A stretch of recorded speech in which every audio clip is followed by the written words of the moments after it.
Social মিডিয়ায় ব্যক্তিগত জীবন নিয়ে কুৎসা রটানোর অভিযোগ। বিধাননগর সাইবার থানায় অভিযোগ জানিয়েছেন দিলীপ ঘোষের স্ত্রী অনন্যা চট্টোপাধ্যায় এবং ইন্দ্রনীল চক্রবর্তীর বিরুদ্ধে অভিযোগ দায়ের করেছেন তিনি।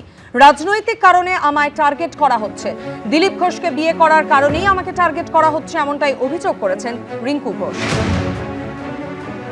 আরো বিস্তারিত এই বিষয়ে আমাদের জানাবেন প্রতিনিধি সুকান্ত মুখোপাধ্যায় আমাদের সঙ্গে টেলিফোন লাইনে রয়েছেন। সুকান্ত, রিঙ্কু ঘোষ ঠিক কি অভিযোগ করেছেন?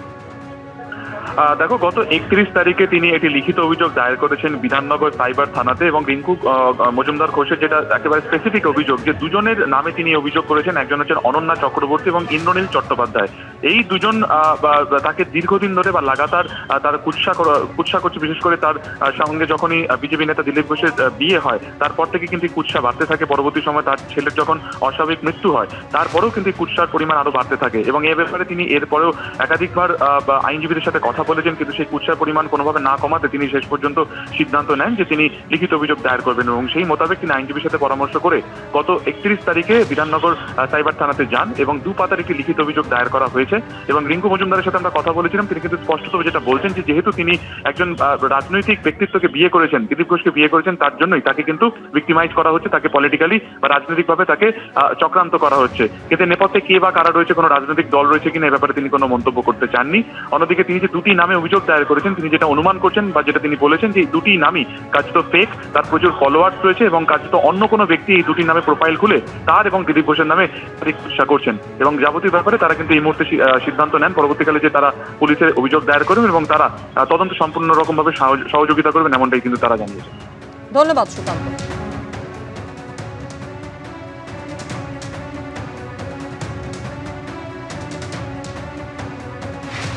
সোশ্যাল মিডিয়ায় ব্যক্তিগত জীবন নিয়ে কুৎসা রটানোর অভিযোগ বিধাননগর সাইবার থানায় অভিযোগ করেছেন দিলীপ ঘোষের স্ত্রী। আর এই বিষয় নিয়ে রিঙ্কু ঘোষের সঙ্গে আমরা টেলিফোনে কথা বলেছিলাম, তিনি কি জানিয়েছেন শোনাবো আপনাদের। আমি একটা সাধারণ মানুষ, আমি সারা জীবন অনেক ত্যাগের মধ্যে দিয়ে নিজের ইমেজটা বানিয়েছিলাম, যেটা অলরেডি প্রুভেন আছে। তো এবার আমাকে নিয়ে বাজে কথা কেন বলবে না জেনে, না আমার সাথে কারোর ব্যক্তিগত কোনো সম্বন্ধ চিনিও না জানিও না, তারা ফেক অ্যাকাউন্ট হোল্ডার না, তারা আমাকে নিয়ে সবসময় কেন নেগেটিভ ভাবে বাজে কথা বলতে থাকবে, মিসপারসেপশন ক্রিয়েট করবে পাবলিকলি। তো এটা আমার জন্য একটা ডিজার্টের বিষয়, আমি এটাকে আর নিতে পারছিলাম না। কিছু করলেই সবকিছু ওপেন ফোরামে চলে আসে, তো একটা ইনভেস্টিগেটেড ইস্যুস এটা যদি ওপেন ফোরামে এসে যায় তো তারাও অ্যালার্ট হয়ে যাবে না। ভোটার তালিকায় সংশোধনের পর্ব চলছে, আর এই আবহে বারুইপুরের খাসমল্লিক এলাকা থেকে ভিন রাজ্যের প্রচুর পাসপোর্ট সহ দুজনকে গ্রেপ্তার করল পুলিশ। ভোটার তালিকা সংশোধনের আবহে পাসপোর্ট সহ গ্রেপ্তারির ঘটনা ঘিরে শুরু হয়েছে রাজনৈতিক আকচাকচি। ভোটের পশ্চিমবঙ্গে রাজনৈতিক দলগুলির কাছে বড় ইস্যু হয়ে উঠেছে অনুপ্রবেশ।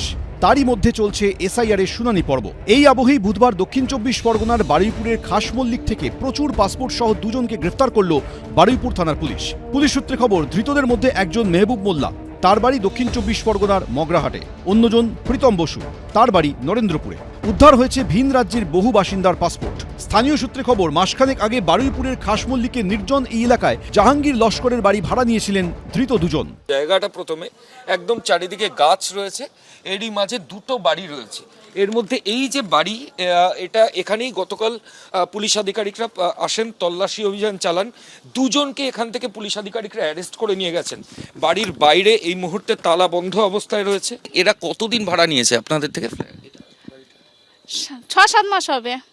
আপনারা জানতেন যে এরা এইসব পাসপোর্ট না না না, আমরা এই বিষয়ে কিছু জানতাম না। স্থানীয়দের দাবি, নির্জন এলাকা হওয়ার সুবাদে অনেকেরই যাতায়াত ছিল ওই বাড়িতে। আমরা জানতে পারিনি কোনো সময় যে এরকম ভাবে কোনো কাজ বাজ করে।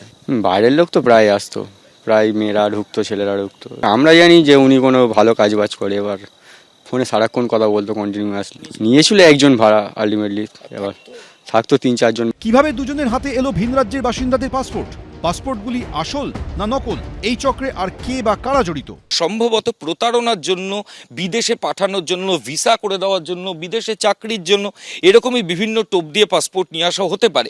তবে এখনই সেই কারণ হয়েছে কিনা সেটা তদন্তকারী আধিকারিকরা পুরোপুরি স্পষ্ট করছেন না। এসআইআর কতটা উপকার করছে এটাই তার একদম জ্বলন্ত দৃষ্টান্ত যে জাল সমস্ত পাসপোর্ট করনেওয়ালা, পরিচয়পত্র করনেওয়ালা, তাদেরকে এখন গ্রেপ্তার হচ্ছে, আর নইলে তারা মালপত্র সমেত তারা সমস্ত কিছু ফেলে দিচ্ছে। সোর্সের মধ্যে ভূত রয়েছে, অমিত শাহের দপ্তরের মধ্যে ভূত রয়েছে, বিদেশ মন্ত্রকের মধ্যে ভূত রয়েছে। সেই ভূত কারা আইডেন্টিফাই করা হোক, নইলে তো বুঝতে হবে যে এদেশে এসে অন্য দেশ থেকে এসে বহিরাগতদের পাসপোর্ট দেওয়ার পিছনে একটা চক্রান্ত চলছে, চক্র চলছে, এবং যেই চক্র এন্ডোর্স বাই ভারত সরকার। ভারত সরকার মানে অমিত শাহ, নরেন্দ্র মোদী ইজ অ্যান্সারেবল। এদিন ধৃতদের বারুইপুর মহকুমা আদালতে তোলা হলে 4 দিনের পুলিশ হেফাজতের নির্দেশ দেন বিচারক। ময়ূর ঠাকুর চক্রবর্তী, রঞ্জিত হালদার, মুন্না আগরওয়াল, এবিপি আনন্দ। আরজিকর কাণ্ডে আন্দোলনকারী চিকিৎসকদের সংগঠন এবার ভাঙন ধরল।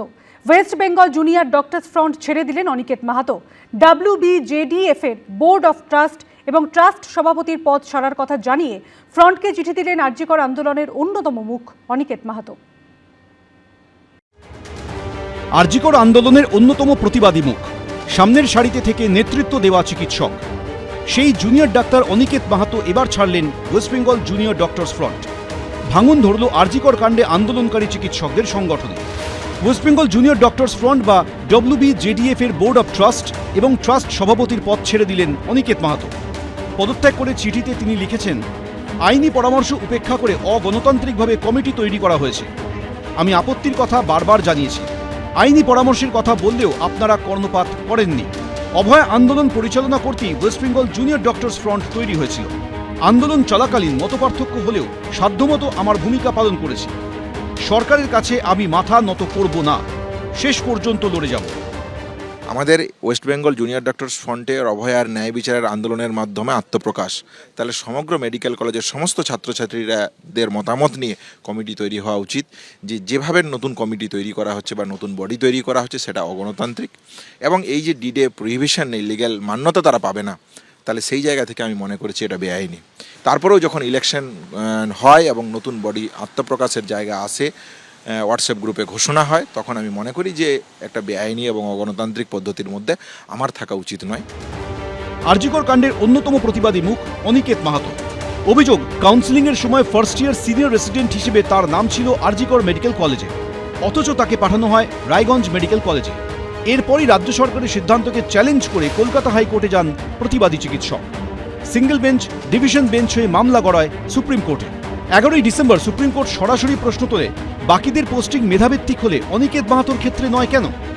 দেশের সর্বোচ্চ আদালত নির্দেশ দেয় 2 সপ্তাহের মধ্যে চিকিৎসক অনিকেত মাহাতোকে পোস্টিং দিতে হবে আরজিকর মেডিকেল কলেজে। বুধবার শেষ হয় সেই সময়সীমা। সুপ্রিম কোর্টের নির্দেশ সত্ত্বেও চিকিৎসক অনিকেত মাহাতোকে আরজিকর হাসপাতালে পোস্টিং দেওয়া হচ্ছে না কেন? এই প্রশ্ন তুলে গত বুধবারও স্বাস্থ্য ভবনে ডেপুটেশন দিতে যান অনিকেত মাহাতো, দেবাশিস হালদার সহ চিকিৎসকদের একাংশ। মিছিলে অংশ নেন joint platform of doctors, West Bengal junior doctors front, Abhaya youth forum ও মেডিকেল সার্ভিস সেন্টারের সদস্যরা। এর 1 সপ্তাহ পর এবার ওয়েস্ট বেঙ্গল জুনিয়র ডক্টরস ফ্রন্টটি ছেড়ে দেওয়ার সিদ্ধান্ত নিলেন অনিকেত মাহাতো। সন্দীপ সরকার, এবিপি আনন্দ। এবিপি আনন্দ, এগিয়ে থাকে, এগিয়ে রাখে।